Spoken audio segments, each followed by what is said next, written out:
riches. We got robbed, now we got riches. Welcome back to another episode of Rob to Riches. Today we have our girl Tiffany with us from Fab Concierge. What's up, Tiffany? Hey, girl. How you doing? I feel amazing. Yeah. I feel amazing. I'm so excited about this podcast for you. You look good. I'm excited about it too. I think it's going to enhance, all of the things that are already going on. I love that. So I'm excited. I love it. I do. I love the authentic Rob to Riches topic. I don't think people talk about the uglier that goes with the good and the amazing. So. And that's the part, because I already know we all got those stories to tell, but I don't know if we always feel like we have a space to tell them, because most of the time that entrepreneurs are talking to other people, it's connecting or networking or finding like-minded, but we never really get that chance to really genuinely build those relationships. Very and true. Sit down and be like, sis, what's the tea? You know what I'm saying? What's the real tea? But that's why, like, when we first met at the reset retreat that we did in Atlanta, and you were doing the bar for us, I was like, oh, I gotta have Tiffany on, because I was like, we gotta stay connected, because when we was just able to have those genuine moments and talk, I was like, that was just the sisterhood you be looking for. I felt it in those moments. I was like, oh. Because it's not, and I'm a realist, so you don't really bump into authentic personalities and genuine vibes when you're here. So when I connected with you and Kay, I was like, oh yeah, I love this. I love her. Period. And I loved you too. That's why I was like, she gotta come over. I was like, Kay, email Tiffany, because Tiffany is that girl. Thank you. And I love too just your business model of like all of the, because I think when we were in Atlanta, and I don't know if it's changed or not, but I think you were telling me you had about like 7 people on your team at that point. Is it still the same, or have you grown? We have 20. We have 20 people. The reset retreat was just in January. Yes. So okay, yes. what's the reasoning behind all of your growth right now? So we now have a sister company, and the sister company is a kids version of what we offer. Okay. It's called Hooked on Sugar, y'all. I saw that. You guys did the Jada. Yes. Yeah. Yes. Hooked on Sugar is my baby. Like, I'm a crazy person when it comes to kids. Like, I'm a kid. So the fact that I'm able to like go all in with the colors and the big milkshakes, and we do the Sugar Factory. If you guys are familiar with the Sugar Factory, we do Sugar Factory drinks with the dry ice, and the babies love it. Yeah. They love it, and I can give them all hyped up and send them back to their mamas. So that part, I love it. I enjoy it, but that allowed us to grow our staff, and it's been amazing. It's been amazing. That. One of the trending topics that we've been talking about on the podcast so far is just building a team and having that trust. And I know with having a 20-person team, there's got to be some systems, some policies, yes, Lord. some standard operating procedures. What does that look like for you? It had to be. So for us, I'm very hands-on with their personality. And I say that, and what I mean by that is I kind of fill everybody out. And then if I see they're lacking in something, I literally push them to the wolves. Like, okay, you've never been a bartender before, but I need to see exactly how you're going to deal with this customer, because you're not going to have a guest at the bar that's going to be all smiles and kiki-ka. They might be a little belligerent, and they might be a little like they might just be having a bad day. So you have to know how to deal with it. And with that being said, once I'm able to see how they are within that atmosphere, I pull them to the side, and/or we go through extensive training, which I do have once a month with all of our staff members. And I say, hey, this is how you handle the situation. So we all play a part, myself as the guest, myself as the bartender, whomever is the bartender, whomever is the guest, and they get it. Right. And I put their behinds back in there with the wolves again until they get it right. I think that's so true, of like letting your team kind of, or letting them show you their skills. Because I remember like at the reset retreat, that was Kay's first time in person with me. So before that, she was like a virtual assistant the whole time. And I was shocked. I was like, y'all have never been in the same. She was like, that was no. our first time, because I was like, it was certain things that I felt like we were lacking in our unity, where I was like, okay, I don't know where the lack is happening. So I was like, I need you to just come out here, and I want to see you in person. Right. What's happening, so I can be able to better tell what we need to do or how we need to move forward. And I definitely feel like a lot of the things that were happening in that time have been able to resolve, because like you said, you kind of just put them to the test. Like, let me just see how you rock. You know what I'm saying? And giving them that freedom to like do their thing, so you can see exactly right. What do we need to fix, or what do we need to do? Because it also helps you train the next person too. Yeah, you got to give your team that space to grow for sure. Absolutely. And with that being said, like they're of all ages. So I have them as young as 16. So I'm dealing with 1,000 million personalities because I myself have 5. Right. So with that being said, like with all these different personalities, sometimes they get a little beside themselves and they're like, well, why did you tell so-and-so, about what happened? Because so-and-so needs to know what not to do. So y'all have to just move forward, get over it. Yeah. And let's get this money. Where do you think you learned your leadership style? Because have you always been an entrepreneur, or did you work a couple No, jobs? I've had the greatest jobs ever. All of my jobs have been around customer service. Okay. So I used to work for FedEx office, and then that allowed me to build and assist with building a team, if that makes sense. Yeah. So I was the little one coming in, and everybody around me were a lot older than me, but I'm super hands-on. So all these different tasks that they were giving me, I was executing. Right. And they seen that, but that allowed me to, I guess, be in a leadership position to where I was able to say, hey, and these are like 40 and 50 and 60-year-old people. I was like, okay, you guys, we need to do this, this, this, and this. So I think FedEx really put me in a position to be the leader that I am and to kind of mandate things without being a a-hole. But yeah, my family is super tight. And we're super honest. And I think honesty goes a long way when you're dealing with people. So that works. Because when you can't sugarcoat a lot of stuff, but there's a way you can say it to make them not feel like less than themselves or, and or whatever.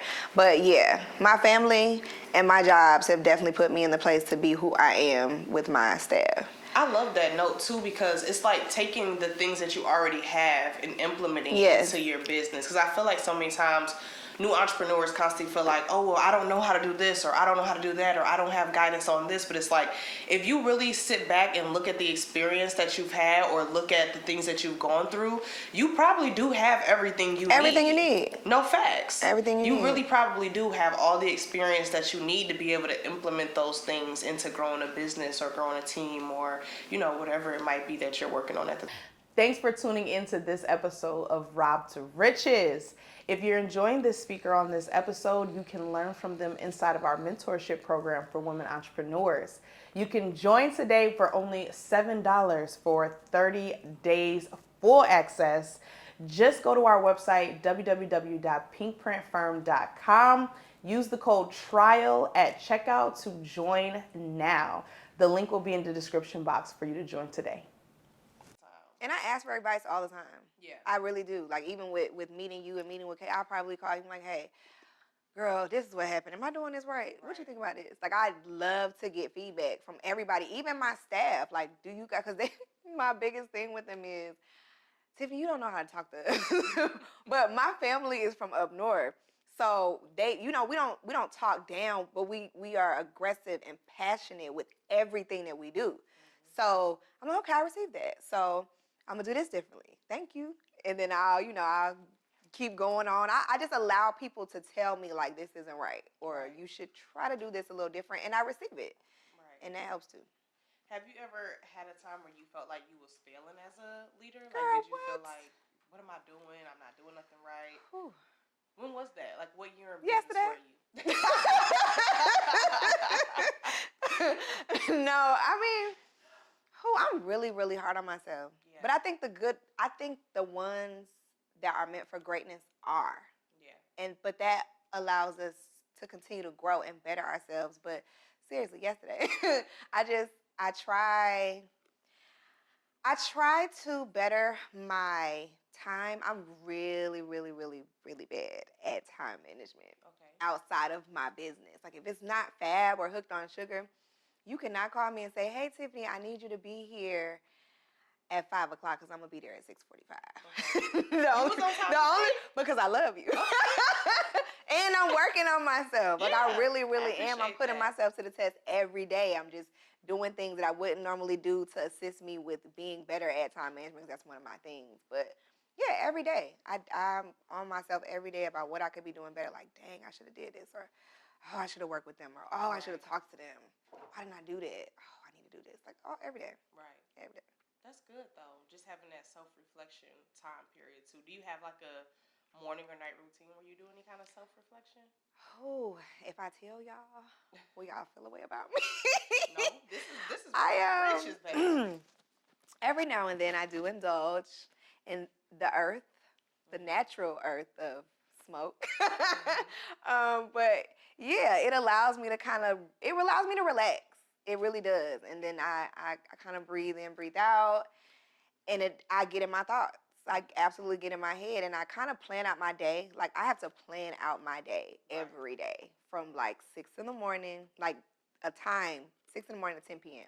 What I'm doing, because I have a son. So what am I doing with myself, my son? I'm meditating for 15 minutes. I might meditate for 30 minutes. I'm going to take the dogs for a walk. But from 6 in the morning to 10, I have a detailed time set. Right. That just works for me. I had to start working that in too, like I had having to. those morning moments to just be by yourself, where it's like no work, no contact, no phone, no nothing, because it does help you just release and think. I even have a nap time. I be like, listen, I remember you saying that. I don't care about that. Kay will literally text me and be like, hey, I know you probably napping or whatever. I know you're taking your nap, but I just wanted to update you. And I be, just sleep. I get it. I have to go to it. bed. Like, I'm not that entrepreneur who could work all day. I have to go to bed. I have to take naps here and there. I do.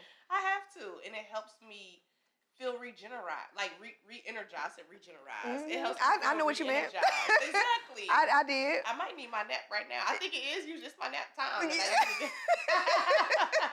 It might be, and this pollen is kicking our behinds, and I receive that because we get in our heads a lot, and we feel like we have to overdo everything without resting, and that's not true. It's very unhealthy. It really is, even in the sense of like when people feel like, oh, I gotta keep hustling, I gotta keep working, work so hard. I have found, because like in the beginning of when I was starting Pink Print, I felt like I was working like 24/8. You know what I'm saying? I felt like I was never taking a break. I let everything go. Like, I ended up gaining like 50 pounds. I didn't have no other relationships outside of business, no friendships outside of business. No, I had no hobbies. Now, would I say I got my business to a really good place that I was really proud of? Yes, but at what expense? You know what I'm saying? Like, I lost everything in the midst of trying to do that. And I honestly would say if I was to go back and do it over, I wouldn't do it like that again. Yeah. Like, I would never do that again. I just felt like it was so unhealthy, and I had to really start going to therapy really heavily to undo that workaholic nature that I had. And I feel like I fell into that because of a trauma that I went through with my best friend, but I wish that on nobody. Do not be a workaholic. Find balance in the beginning and have a procedure throughout the full process so that you can sustain entrepreneurship. I agree. And people need to hear that because they don't. That's what I was so excited about with this podcast, because I knew you would be shedding light on certain topics like that. A lot of times they don't get the real. Like, sis, sit your ass down and take a nap, or like just breathe real quick. If you are into the Mother Earth like me, get into Mother Earth. Like, all that matters. You have to take a step back, even for your kids. Like, people who have kids. My mother absolutely helped me as much as possible. Like, my son's father is not in his life, so I'm trying to be entrepreneur of the world, mom of the world, daughter of the world. Like, and I'm taking care of my family financially. Like, I'm doing too much, and I was not taking care of myself. And I was snappy. I was like, it was just, I wasn't at my best, and I knew it, but I couldn't figure out how to get back to myself. And I was like, damn, when did I get to this point? Like, what the hell going on? But you're absolutely right. You are absolutely right. You have to nap. You have to take care of yourself. No, that's the truth, because I feel like you'll think you're doing so much and you're on point. Like, in your mind, you be like, okay, I'm doing this, I'm doing that, I got this going. But in all reality, like you said, if you're not at your best, you're not really being able to take full advantage of the opportunities and like build the relationships or keep the team. You know what I'm saying? Because don't nobody really want to be around you. Because as much as you think you going and moving and grooving, you're actually a miserable person. And you're angry. Yeah, you're a miserable person. No, seriously. And I had to get that together, because I didn't want to be around myself. Right. I don't even know how I was capable of being like that, but I just didn't. I wasn't happy. I wasn't feeling like all that I've accomplished was worth anything because I was miserable. I wasn't connecting with my son. He's 12 now. And, you know, in the beginning it was easy because he wasn't as active. He was in his toddler mode. He, you know, he was cool with just kind of chilling out or riding with mommy. But now he like, I want to go here, and here. Like, what we doing? Right. So, yeah, you have to, I feel like planning is a lifesaver. If you can sit down and just write down, not put in your phone. That is one of the worst things that we can do is we need to get away from the phones. Get back to not reality, but get back to making it easier first on your eyes. Right. But mentally writing down what you need to do as far as your accomplishments, how you need to plan your day, fitting yourself into all of that is very important. Absolutely. It's very important. So how long have you had Fab Concierge now? I've had Fab since 2014. Ooh. Is it our ninth year? This is our ninth year. Wow. Yeah. Okay, so you had your son first and then decided to go into entrepreneurship. Yes. Okay. I was working as a bartender. Okay. I was at Atlanta's finest clubs, and the money was great, but I needed to figure out a balance so that I could be there and not, because I was missing so much important stuff with him. I was like, I need to figure out what, actually, I need to figure out what I'm doing, but I had an associate that worked with me at the bar who had a mobile bartending company. Yeah. And I was like, this is dope. She had like a wooden bar, and I could tell that whomever like built the bar, they were pretty crafty, but they had like a mirror, like a TV like that in the middle of the bar that allowed like whoever booked to like showcase their brand or do the video. Cool. That was cool back in 2014, but I was a bigger go big or go home type of person. So in my mind, I was like trying to kind of figure out what she was doing and how she was doing it. So I was like, hey, I want to work for you. Period. She was like, okay, cool. She was a cool girl, but one of the parties that she had me work was like a holiday Christmas party. And it was just like, she didn't have a wow factor about her business. And I was like, we gotta do Christmas drinks. We gotta like frost the glasses, put sprinkles on it. Like, I went all out as far as like, I just brought stuff on my own. Yeah. And I guess the client was like, oh my God, I loved whatever you did. And she was like, can we do this for the next event? I was like, yeah, sure. Can we do this for the next event? I was like, okay, yeah, sure. Yeah. Can we do this for the... I was like, look, I got a dude, and he got some money. You should let me invest. And she was down. She was like, okay, cool. But then the next time I met with her, because we was going to have a final meeting to, like, do all the, you know, confirm everything, shake hands, however we was going to do it. And she backed off. She was like, I don't know if somebody got in her head or maybe she just had a chance to, like, reflect. But she felt like I was stepping on her toes. But it was getting to the point where she was asking me all the time for all my ideas and to do this way. Like, hey, she wasn't as creative as I was, but I felt like we could have partnered and I be the creative mind and she does all the handshaking and seal the deals. Like, I wanted to be the creative anyway. I didn't want to have anything to do with nothing else. Right. But she was kind of crappy about it. She was just like, I think I'm going to pass. And I was like, okay, well, I'm going to see you out here because I'm about to do this. And then from then on, it took off. That took off big. Crazy. Yeah. I mean, that's a good story, though. Because it's so many lessons in that. Like, okay, the ones that I picked up initially are, for homegirl, it's like, you got to make sure that you understand your position, right? And if you understand your value, you'll never feel like someone can step on your toes. Very true. Like, you have to really know your mission and purpose inside of the business so that you always can understand, like, this is going to help. Like, okay, if this is something, we already have the clients, we already have the contracts, you know, we already have the name. If we're bringing this girl on who can then add this special element to the business, this could take off. You know what I'm saying? This just adds another layer to greatness to what we're doing. But I think people so oftentimes feel like they don't know their value, and therefore they feel kind of like, hold on, girl. Right. Like, stay in your lane. But it's like, no, if you got some value, come on.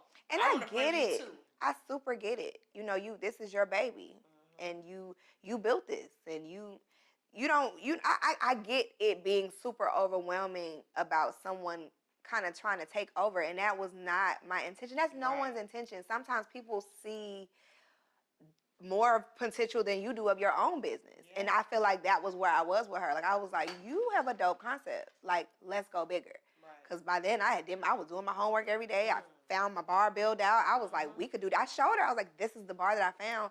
They could build it. Let's do this. She was like, yes, yes, yes. And then she was like, no, no, no. Right.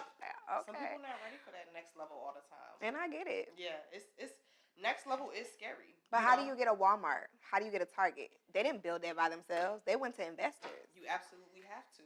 You have to go to, different people to invest. But, I think, like they say, mostly in our community, people want that 100% of a grape, then 10% of a watermelon. And that's what they be doing. And that's where we be at with it. And that's why we stick in those small business firms. It's not a lot of us who actually have brands who are like Fenty Beauty, who are now global national successes because they partner with other people who already have those platforms. Very true. Already have those elements. I love that story. And then I like it too because you were like, okay, cool, this is something I can do. Let me serve this lady, learn all the business, learn all the back end, learn how the whole thing is working, and do my own thing. And that wasn't my intention. When you like something, you like it. Well. Sometimes that's how it be working out. That's what God wanted for me. Right. It just be working out. And when it leads, you got to follow. You really do just got to follow. But I love that story. That was really good. He was like, I got somebody who want to invest. Let's What we get it doing? popping. Okay, bye. So how were you, where did the confidence come? Because I know you had a kid, so I'm sure you had, responsibilities and, bills. So where did you get the confidence to be like, okay, cool, I'm going to just My son, jump out in it? It was motivation. Confidence, I feel like I had. And that grew on me from the bar industry because we have to get all dolled up. I've always been, super timid. Bubbly personality, big personality, but super timid when it's, this type of stuff, behind the cameras or if I had to, talk to someone important, I would shy away from it. But I definitely feel like the bar industry assisted me with my confidence because you have to talk to big dogs. You want the big dogs to come to your bar because they're going to do the most tipping out. So that right there alone put the confidence in the fire up my behind and be like, all right, you could do this.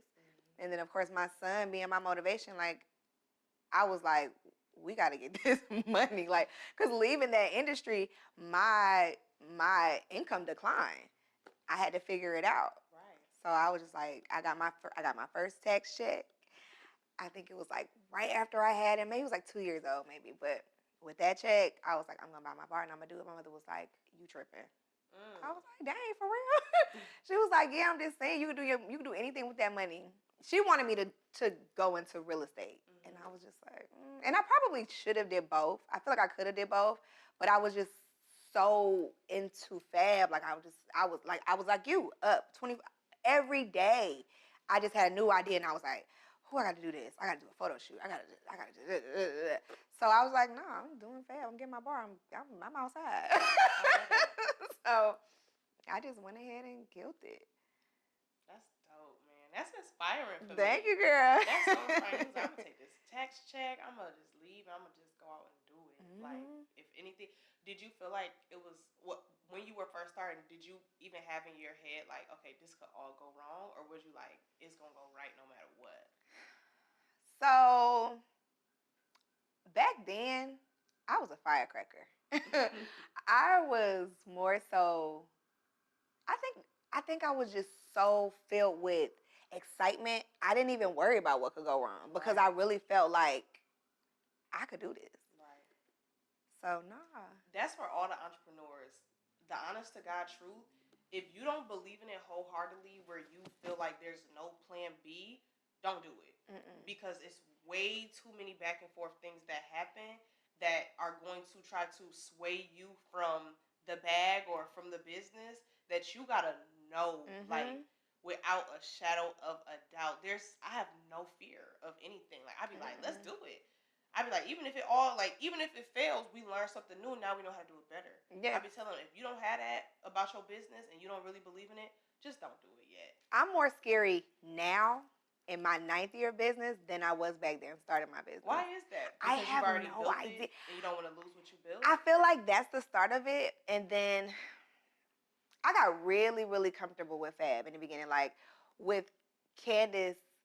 And it's so funny, but with Candace saying like, yeah, you was doing all the events, like you were the only one out here. Like I was in 2014, I was the only one that had that bar for like 3 or 4 years. Yeah. But I got super comfortable, and I think that weighs in on how I am now as a business person. Because now I'm just like, I have to do everything, but I don't want to do everything, but I have to do everything. But this is going to cost so much money, but I got to do this because I put everybody else on a pedestal when it comes to my business. Like, my payroll is most important. Right. Like, I have to make sure that my staff is paid. Like, I need them to know that they are a huge value to me. So I'm like, well, dang, if I do that, I don't want to have to, skimp on it. I can't skimp on this. But it's just like, girl, you got to figure it out. So. I love that. I didn't even know all of this about your story. Because when we first was chatting, we was just talking about everything. We were just talking about life. About everything. But these are the moments that really build you in your entrepreneurship journey. Like from you, just understanding what value you had in your own self, taking that initial leap into it, and then just figuring it out from there. Like, it's all just so inspiring. I love this conversation.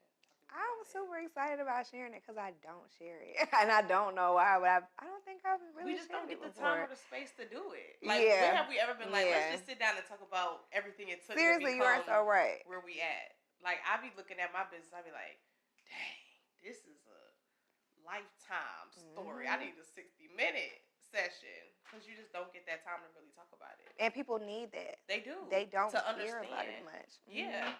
Because, I hear all this. I work with young women entrepreneurs all the time, so I think they just don't have that realistic view of, like, you good. Like, you got it going. You know what I'm saying? This is the stuff that we all done been through already. Yes. You're not going through anything that we have not gone through. It's just you got to just keep going. And I know they hate hearing it because it's so cliche. Keep going. You got this. Keep going. But it's like, no, really. Like, you need to hear it. You just got to keep going.